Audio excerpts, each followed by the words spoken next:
So Chris, listen, you played college ball. You were a coach in college ball. March Madness has a special place in your heart for you. What is it about March Madness that makes it so unique? Yeah, I've always made this phrase that March gladness, March sadness equals March madness. So Mm. anytime you see a kid smiling after they win, another one crying after they lose, that is the glory and the pageantry of what we experience. And I experienced as a player, experienced as a coach, women's and men's. It's just a phenomenal tournament. You've heard it referenced by, I'm sure, a lot of people, the greatest single elimination coach, I mean, it's elimination tournament on the planet. And it's just with college kids, a little bit different than professional, even though NIL makes you think they're professional. But at the end of the day, universities are behind their teams and everybody cheers for the upsets, the Cinderellas, who has the cutest mascot, who has the prettiest colors. And everybody has a bracket from my grandmother to your mother to whoever it is. Everyone thinks that they know how to pick them. And that's why this tournament is so amazing. Listen, my mom actually knows how to pick them. I mean, she's one of the biggest sports fans on the planet. You talk about the emotion. I mean, I think that's what makes it so special. In one Yeah. word, it's emotion. You talk about tears. Have you shed some tears, Chris, throughout your days? Listen. If you know anything about coaching, you put a lot of hours in, and as a player, and everybody wants to hoist that trophy. And here's the thing: only one team is going to end the season with a win. Everybody's going to end their season with a loss. It's just how you lose. Mhm. And some people, like Nevada, up 17 with 7 minutes to go, and you blow the game. That's a sour taste in your mouth. It won't come back until you get a chance to get back in the gym the next year. And whoever, maybe Kentucky losing to Oakland. I mean, think about it. They're on John Calipari like you wouldn't believe. That's a terrible way to end the season. So it's a tough business. It's highs and lows, ebbs and flows, and it's dependent on how. And the ending matters. And we have this thing about coaching. You winning is not as more enjoyable as losing. Losing is terrible to you. So that losing is the worst thing that you can experience. And the winning, you're just enjoying it until the next win, like you just to the next game. You don't experience enough of it, and people need to, again, stay in the moment and just enjoy being in a tournament. But when you lose, again, to your point, those tears, you can't fight them back. Everybody wants to win, but only There's one no team. crying in basketball. Only one team. There's only one team, and we'll talk about that in a moment. And you're right. I think the best athletes I've ever encountered are the athletes who hate to lose even more than they love to win. So Correct. I get what you're saying. You have so many roots here in Texas. You're from Texas. This is your hometown. Uh, H-Town. it's H-Town. Yeah. You also you coached here. There's history here. Now in Dallas, tournament going down here. Who do you got? Let's take a look at the games that we're looking at. What should the viewers specifically be eyeing? Houston Duke. Are you kidding me? I mean, you can't think of one better than that. Yeah. Who can go to the Final Four? And you got you got North Carolina State versus Marquette. Two great games. I'm a Big East guy.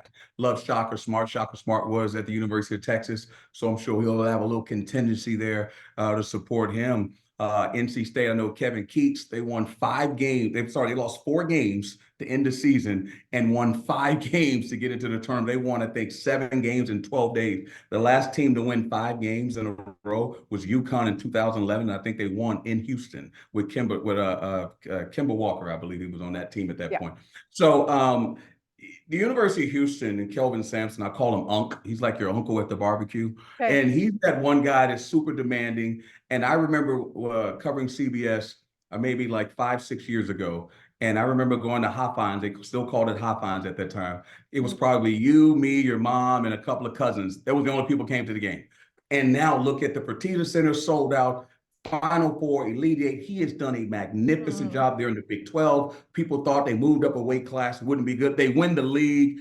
I mean, just an unbelievable job by the University of Houston Cougars. And myself, I remember Houston with Phi Slamma Jamma. So that's what Guy V. Lewis and Clyde Drexler Yes. won. So it's nice to see them back where, in my opinion, where they belong after being left out of the old Southwest Conference when they moved to the Big 8, Big 10, or whatever it is. I'm sorry, when they moved to the Big 12 and left the University of Houston out, the Big 8.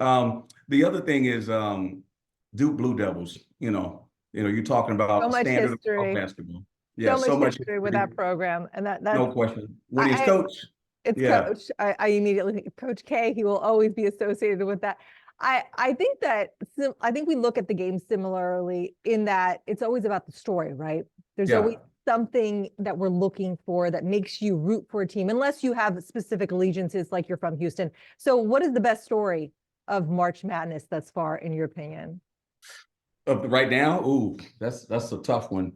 You know what the funny thing is, Mhm. in the bullpen at CBS, the one that we talked about the most, Yeah, everybody, I'm just sorry, everyone loves they love the underdog. They love them. sure, I call sure. them overdogs, overdog, underdog, right?